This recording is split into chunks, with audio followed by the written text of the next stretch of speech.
Jim, good move, man. You beat me to the punch. For the record, I was going to make the motion that the planning board recommend to the Chatham County Commissioners that the Chatham County Commissioners wait until the Chatham County Comprehensive Plan is completed before proceeding with any countywide recommendations. Thank you.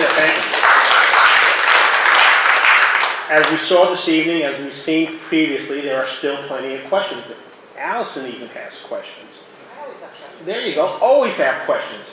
And the fact that you're choosing to make this vote right now at just one meeting, what was it, several weeks ago, we spent, 3 meetings discussing changing the zoning on the Norwood home on Mans Chapel Road to a financial institution, and you're saying, hey man, let's change 388 square miles, not acres, but miles, at just one meeting.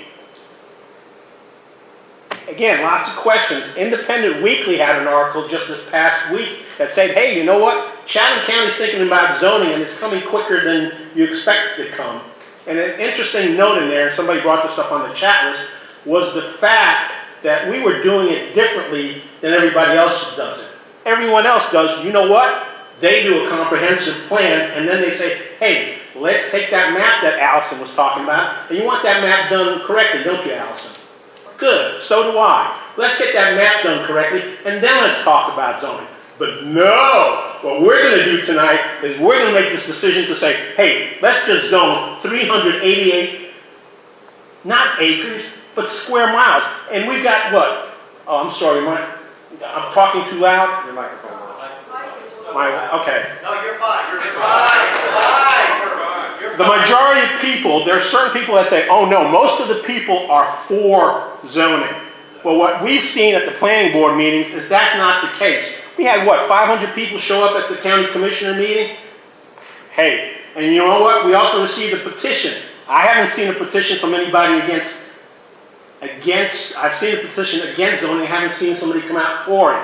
And again, it was just a simple little choice. Hey, you're going to make this decision at this one meeting, and there's still so many questions to be made. What's that cause for the trust of the folks in the western part of the county that say, you know what?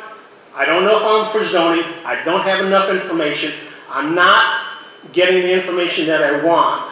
When we did the comprehensive plan, we went to all the different communities and we had community meetings, which I think somebody promised we were going to have community meetings, but I don't think they ever happened, did they? We just jumped straight into public hearings and straight into, hey, let's make this vote tonight. Let's go for it. Damn it. I'm sorry. Darn it. 388 miles. Let's just go and do it. Yes, I am ranting.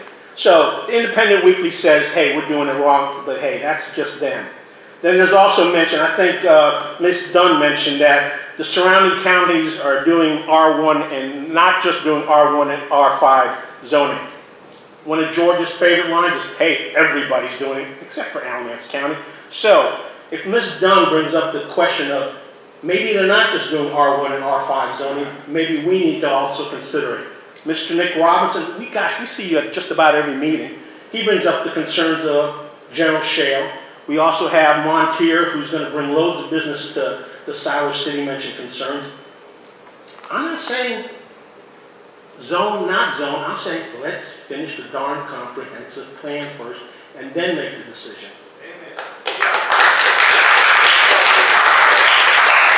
And then I got a question for Jason. Someone mentioned that there are all these undesirable companies looking to jump the gun and set up here in Chatham County. How many of those undesirable companies have tried to sneak in over the last year? I don't want to say that there are any industries that are undesirable. We've had a number of industries where we've had permits that have been submitted to the state for mining operations. I think we're up to 12 as of about 2 weeks ago that have been submitted. Now there's some other things going on, I think, with those properties, but those are the ones that come to mind. And I don't want to say they're undesirable, just businesses that have looked to open up in the county or at least get permits from the state and the county. Okay, what, In the last year. okay, 12. And what are the rules concerning mining operations? Who has authority over those? So those are regulated by the Department of Environmental Quality of the state. So they submit the permitting requirements to them, and as long as they meet those requirements, then the permits are issued. So the ones that have been submitted to the state for consideration have been in unzoned areas of the county. Which zoning is not that? And so for mining operations, they are subject to heavy industrial zoning. Okay, so that's true in zoned areas and unzoned areas? No, so that only comes, for the zoning portion of it, only comes into play in the zoned areas of the county. So the unzoned portions of the county where those permits have been submitted to the state, we receive a notification, and there's nothing that the county can do as far as the regulation of those uses. Okay, and what are the other options besides zoning to regulate those? Is open use zoning permitted on those? So those were the items that were considered when you discussed it in 2014 and 2015. So you've got open use districts, there are heavy industrial ordinances. So there are different options that can come into play. Okay. A lot of those are zoning based inherently, but the application is different than what we're doing tonight. Gotcha. Okay, thank you. Vaughn? Yeah, I'll ditto a lot of what he just said, but I have a few comments of my own as well. Before I get into comments, something came up about the 365 days home operated business, then they have to reapply. What is the rule if someone has a home operated business and say they're in the military reserves? They get activated for 18 months, so they shut down their business for 18 months. They come home, can they no longer operate? So for a home occupation permit where somebody discontinues it, They discontinue because they get called on active duty.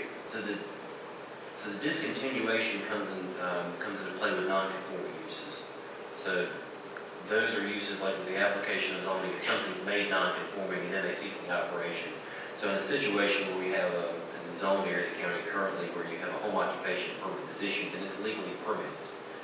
So they're not falling under that non-conforming use standard. But many of the businesses that we're now getting ready to zone will be non-conforming. That's correct. So, Well, I guess, let's say the home occupation, if we move to in a zone area of the county, if we zone a piece of property, the county, or say the commissioner zone a piece of property for business, a business opens up, a pharmacy, and then they close down for 2 years, that property still zone business. So they can revive the use on that property for any of the other uses that are eligible on that property. So they're not reverting to a non-conforming status in that particular situation.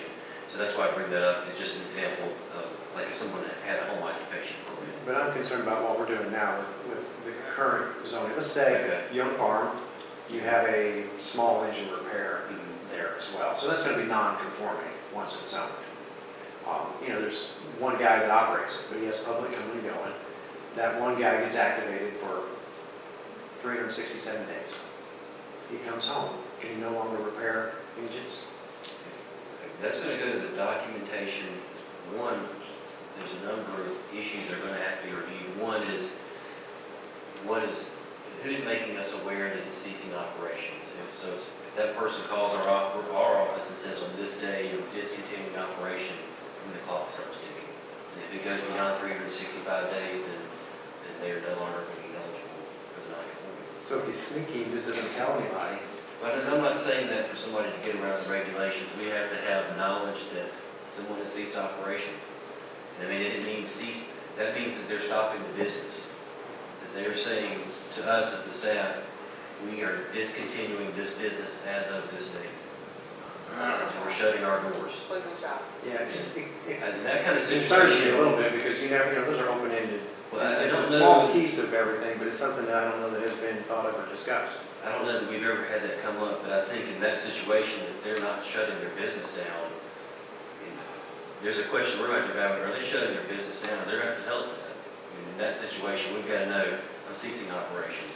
If they say that, then yes, we're going to start the clock on the 365 days. So is there, other than someone notifying us, is there a definition for what qualifies as no longer operating? We would have, so in situations That's where we get into documentation of enforcement actions, with folks that have to provide documentation to us to show, did you discontinue paying your electric bill that was in the business name? Whether it's their documentation out there. Most of the time we're in the situation of somebody trying to prove the business was in operation. And it's rare that we get into these situations because we don't have them come up that often, but then it just becomes an issue of documentation. What kind of documentation, and then we have to evaluate what they're supplying to us to justify that they will continue in operation. I don't belabor it, but it seems like. It's not a Seems like a straightforward concern. It's not a that is not going to be a straightforward situation as we might encounter with other zoning actions.